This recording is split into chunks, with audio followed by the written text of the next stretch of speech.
Good morning दोस्तों। तो कैसे हैं आप सभी लोग। तो हम लोग लेकर आए हैं पॉलिटी के क्वेश्चन, जो इसमें आज पार्ट 2 है।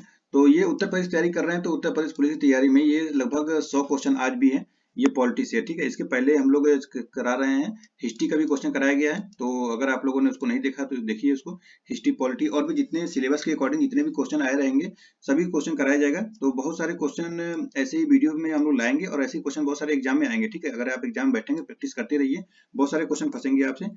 तो चलिए, अगर आपको वीडियो अच्छा लगे तो वीडियो को शेयर और लाइक करिएगा, और अपने दोस्तों में भी शेयर करिए ताकि इस वीडियो का लाभ उठा सके। तो आज हम लोग करने वाले पॉलिटी क्वेश्चन, जिसमें कि ये पार्ट 2 है। इसके पहले अगर आप लोगों ने पार्ट 1 नहीं देखा उसको जाकर देख सकते हैं। चलिए शुरू करते हैं। क्वेश्चन है, किस अधिनियम के द्वारा भारत में वर्ग, जाति, धर्म आदि के आधार पर पृथक निर्वाचन क्षेत्र बनाने का प्रावधान किया गया। तो यह है भारत सरकार अधिनियम 1909, मार्ले मिंटो सुधार था ये। भारतीय संविधान की संघ और राज्यों के बीच शक्ति विभाजन की विधि किस देश के संघ की प्रेरणा पर आधारित है। तो यह कनाडा। नेक्स्ट क्वेश्चन है, समान न्याय और निःशुल्क विधिक सहायता का प्रावधान संविधान के किस अनुच्छेद में है। तो यह है अनुच्छेद 39 के ए में है। भारतीय संविधान के कितने भागों में विभाजित है। तो यह 22 भागों में विभाजित है। 395 अनुच्छेद, 22 भाग, 12 अनुसूची है। उद्देश्य प्रस्ताव किसके द्वारा प्रस्तुत किया गया है। तो ये जवाहरलाल नेहरू द्वारा। कब कब प्रस्ताव किया ये जो प्रस्तुत किया गया था, कब? 13 दिसंबर 1946 को, ठीक है। 9 दिसंबर 1946 को जो है, 9 दिसंबर 1946 को अस्थायी सदस्य अध्यक्ष बने थे। कौन? सच्चिदानंद सिन्हा। उसके बाद 11 दिसंबर 1946 को, 11 दिसंबर 1946 को डॉक्टर राजेंद्र प्रसाद अस्थायी सदस्य बने। उसके बाद 13 दिसंबर को ही ये जवाहरलाल नेहरू ने उद्देश्य प्रस्ताव ला दिया था, ठीक है। इतना भी डेट हो सके याद रखते रहिए। लोकसभा में विपक्षी दल के रूप में मान्यता प्राप्त करने के लिए दल द्वारा न्यूनतम कितने प्रतिशत सीटों प्राप्त करने की आवश्यकता है। तो ये 10%। नेक्स्ट क्वेश्चन है, मूल अधिकारों को सर्वप्रथम किस देश में संवैधानिक मान्यता प्रदान की गई है। तो ये संयुक्त राज्य अमेरिका में। संपत्ति का अधिकार किस प्रकार का? यह वैधानिक अधिकार यानी विधिक अधिकार हो गया है। पहले ये मूल अधिकार था, लेकिन अब ये विधिक अधिकार हो गया, वैधानिक अधिकार। 300 के कम में पहुंच गया, अनुच्छेद 300 के कम में। ओके। किसकी अनुमति से कोई भारतीय नागरिक विदेशी सरकार के से कोई उपाधि या सम्मान प्राप्त कर सकता है। तो यह भारत के राष्ट्रपति की अनुमति से। नेक्स्ट क्वेश्चन है, ब्रिटिश संसद के लिए चुने जाने वाले प्रथम भारतीय कौन थे। तो ये दादा भाई नौरोजी हैं। अगला क्वेश्चन है, सर्वप्रथम किस राज्य में लोक अदालत आयोजित की गई थी। तो ये गुजरात में। राज्य की बात कर रहा है, देश का नहीं, राज्य। तो ये गुजरात में। लोकसभा की सीटों की संख्या में किस वर्ष तक परिवर्तन नहीं होगा। तो ये 2026 तक, ठीक है, 2026 तक। लेकिन अब परिवर्तन 2026 में होगा, नया संसद भवन बना है। तो भारत की सर्वोच्च विधि, तो यह संविधान है। भारत के प्रथम मुख्य चुनाव आयुक्त कौन थे? प्रथम, तो यह सुकुमार सेन थे। अगला क्वेश्चन है, संविधान के किस संशोधन द्वारा मौलिक अधिकारों की संख्या घटा दी गई थी। तो ये 84वें संविधान संशोधन। कब हुआ था? 1978 में हुआ था, ठीक है। संविधान के किस भाग को भारत का मैग्ना कार्टा कहा जाता है। तो मौलिक अधिकार कहा जाता है, जो है भाग 3 को। भाग 3 में कितने ये अनुच्छेद कब कहां से कहां तक है। तो 12 से लेकर 35 तक है मौलिक अधिकार, जिसको मैग्ना कार्टा कहते हैं। अनुसूचित और जनजाति क्षेत्रों के प्रशासन के संबंध में प्रावधान संविधान की किस अनुसूची में किया गया है। तो ये 5वीं तथा 6ठी अनुसूची में है। कौन कौन उसमें है? त्रिपुरा, मिजोरम। चलिए नेक्स्ट है, लोकसभा के निर्वाचन क्षेत्रों के परिसीमन कौन करता है। तो यह है परिसीमन आयोग। अगला क्वेश्चन है, 15 अगस्त 1947 और 26 जनवरी 1950 के मध्य भारत का राजनीतिक दर्जा क्या था। तो यह ब्रिटिश राष्ट्रकूल का एक अधिराज्य। राष्ट्रपति कितने समय अंतराल के पश्चात वित्त आयोग का गठन करता है। तो यह 5 वर्ष के बाद। अगला क्वेश्चन है, कानून निर्माण हेतु प्रस्तावित विधेयक के कितने वाचन होते हैं। तो यह होते 3 वाचन। उपराष्ट्रपति निर्वाचन के लिए न्यूनतम आयु राष्ट्रपति निर्वाचित होने के लिए, तो ये 35 वर्ष है। अगर किसी को राष्ट्रपति बनना है तो 35 वर्ष आयु उसको पूरी रहनी चाहिए। संविधान में मूल कर्तव्य को शामिल करने का विचार किस देश के संविधान से लिया गया। तो ये सोवियत संघ के। मूल कर्तव्य की बात कर रहा है, मौलिक कर्तव्य नहीं, मूल कर्तव्य। तो ये सोवियत संघ यानी कि अब के समय में जो है रूस है। उपराष्ट्रपति के चुनाव में मतदान होते हैं। तो ये संसद द्वारा होते हैं। अगला क्वेश्चन है, किस अनुमति के बिना राज्य की विधानसभा में कोई धन विधेयक पेश नहीं किया जा सकता। तो यह है राज्यपाल। यहाँ पे राज्य की बात कर रहा है, संसद में नहीं, राज्य में।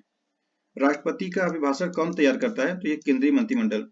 एक वर्ष में कम से कम कितनी बार संसद की बैठक होनी चाहिए? तो ये 2 बार, ठीक है, 2 बार, 3 बार होता है, लेकिन कम से कम 2 बार तो होना ही चाहिए। सार्वजनिक लेखा समिति में राज्यसभा के कितने सदस्य होते हैं? तो ये 7 सदस्य। भारत के संविधान में अवशिष्ट शक्तियां किसमें निहित है? तो ये संसद में निहित है। परिसीमन आयोग का पदेन अध्यक्ष कौन होता है? तो ये मुख्य चुनाव आयुक्त होता है। गणतंत्र का मतलब क्या होता है? राज्य का प्रमुख राज्य के लोगों द्वारा प्रत्यक्ष रूप से चुना जाता है, जो उसको बोलते हैं गणतंत्र। संविधान के किस अनुच्छेद के तहत राष्ट्रपति संघीय मंत्रिपरिषद की सलाह मानने के लिए बाध्य होता है? तो 74 में होता है। भारत के किस राष्ट्रपति की मृत्यु कार्यकाल पूरा करने से पहले ही हो गई थी? तो ये डॉक्टर जाकिर हुसैन। भारत के सुप्रीम कोर्ट के किस मुख्य न्यायाधीश ने भारत के राष्ट्रपति के रूप में कार्य किया? तो ये न्यायमूर्ति एम हिदायतुल्लाह थे। भारत की प्रथम महिला राष्ट्रपति कौन थी? प्रथम महिला, तो ये प्रतिभा देवी सिंह पाटिल। निर्विरोध चुने जाने वाले भारत के एकमात्र राष्ट्रपति कौन थे? तो ये नीलम संजीव रेड्डी। राष्ट्रपति को लोकसभा में किस समुदाय के 2 सदस्यों को मनोनीत करने का अधिकार प्राप्त है? तो ये एंग्लो इंडियन समुदाय, जो कि अब इसको खत्म कर दिया गया है। भारतीय संविधान का कौन सा अनुच्छेद राष्ट्रपति को सुप्रीम कोर्ट से परामर्श करने की शक्ति प्रदान करता है? तो ये 143 अनुच्छेद 143 है, ठीक है। राष्ट्रपति सुप्रीम कोर्ट से सब कोई सलाह मांग सकता है, लेकिन जो सुप्रीम कोर्ट को कोई सलाह देगा राष्ट्रपति को, तो इसका मतलब ये नहीं कि जो सलाह दे दिया तो राष्ट्रपति को मानना बाध्य है। कोई माने न माने कोई दिक्कत नहीं है।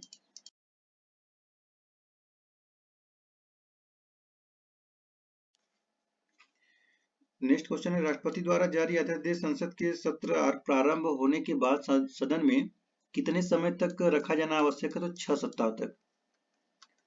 अगला क्वेश्चन है, भारतीय संविधान के किस प्रकार की नागरिकता प्रदान करता है? तो ये एकल नागरिकता।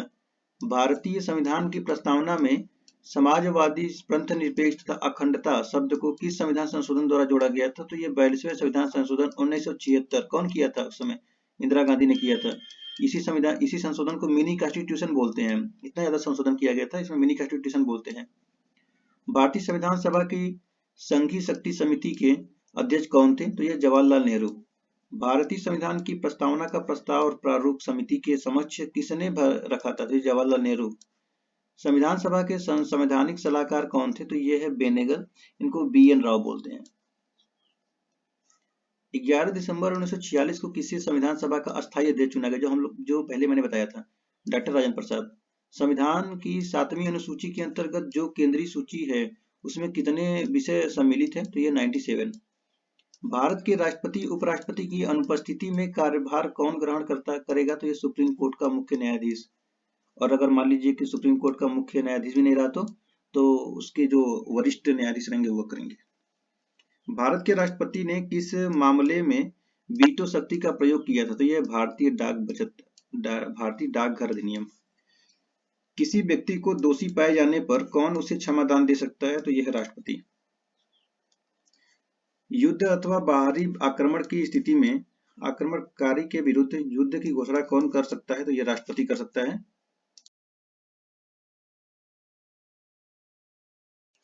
नेक्स्ट क्वेश्चन है, किस विधेयक को राष्ट्रपति पुनर्विचार के लिए नहीं लौटाता है? तो ये धन विधेयक को। कौन सा व्यक्ति कार्यवाहक राष्ट्रपति तथा सुप्रीम कोर्ट का मुख्य न्यायाधीश रहा? तो यही सेम क्वेश्चन है, एम हिदायतुल्लाह। याद रख लीजिए, यही थे। भारत के राष्ट्रपति की कौन सलाह देता है? तो यह संघीय मंत्रिपरिषद। लोकसभा और राज्यसभा राष्ट्रपति को कितने सदस्य मनोनीत करते हैं? तो 12 + 2 14 हो जाते हैं। वित्त बिल के लिए किसकी स्वीकृति आवश्यक है? तो ये राष्ट्रपति की पूर्व स्वीकृति मिल जाती है।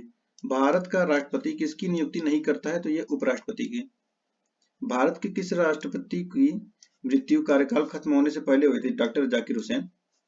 स्वतंत्र भारत के प्रथम राष्ट्रपति किस राज्य के थे? तो ये बिहार से थे।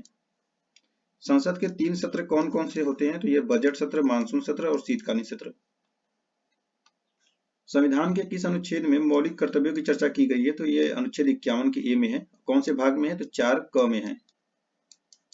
लोकसभा के सदस्यों को शपथ कौन दिलाता है? तो प्रोटेम स्पीकर। राष्ट्रपति संविधान के किस अनुच्छेद के अंतर्गत लोकसभा को भंग कर सकता है? तो ये अनुच्छेद 85।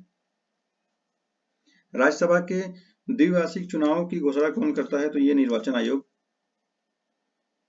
किसी मंत्री के विरुद्ध अविश्वास प्रस्ताव पारित हो जाने की स्थिति में क्या होगा? तो पूरे मंत्रिपरिषद को त्यागपत्र देना पड़ेगा।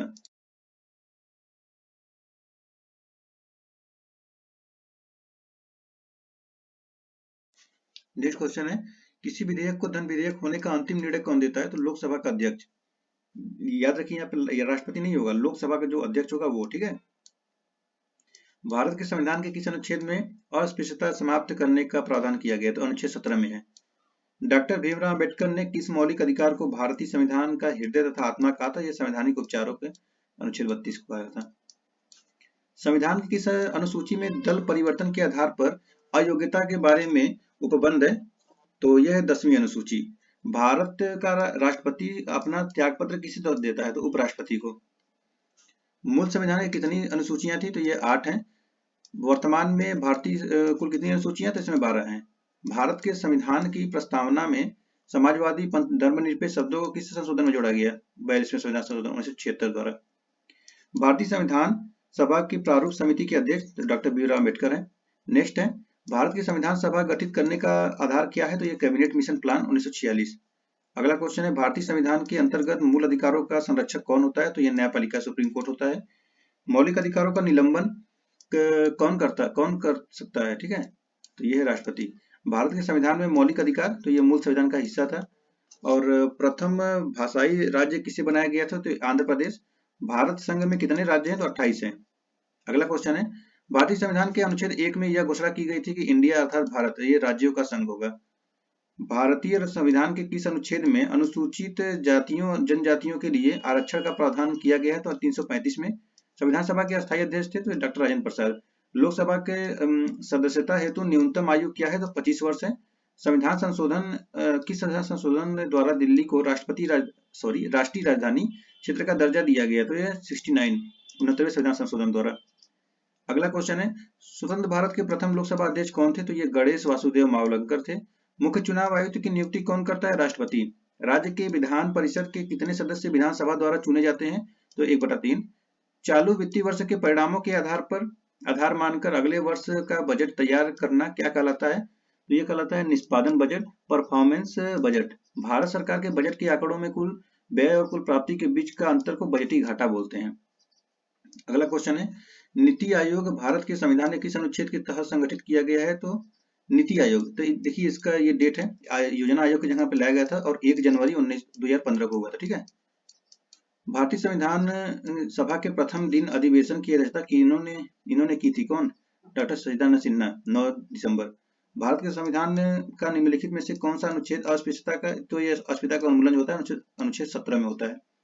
भारतीय संविधान में समानता अधिकार 5 अनुच्छेद द्वारा प्रदान किया गया है, तो ये 14 से 18 है।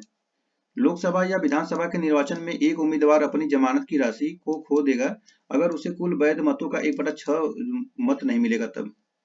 नेक्स्ट क्वेश्चन है, वित्त बिल के लिए किसकी पूर्व स्वीकृति आवश्यक है? तो भारत के राष्ट्रपति। भारत के राष्ट्रपति की मर्जी तक निम्नलिखित में से कौन अपने पद पर रह सकता है? तो ये राज्यपाल। निम्नलिखित में से किसकी नियुक्ति भारत के राष्ट्रपति द्वारा नहीं होती है? तो लोकसभा अध्यक्ष। संविधान का कौन सा अंश भारत के नागरिकों को आर्थिक न्याय प्रदान करने का संकेत करता है? तो यह है राज्य के नीति निश्चित तत्व यानी डीपीएसपी। निम्नलिखित में से किस वर्ष संविधान में मूल कर्तव्यों को स्थापित किया गया? तो 1976 में किया गया था। तो चलिए देखिए, इस प्रकार ये आज भी हम लोग 100 क्वेश्चन कर लिए हैं। तो ये आज का लेक्चर 2 था जो कि पॉलिटी का था, और इसके ये हम लोग हिस्ट्री भी कर रहे हैं लगातार। तो हिस्ट्री को भी लेक्चर देखते रहिए और अपने दोस्तों में शेयर करिए। तो चलिए हम लोग फिर मिलते हैं नेक्स्ट वीडियो में। आप सभी का बहुत बहुत धन्यवाद।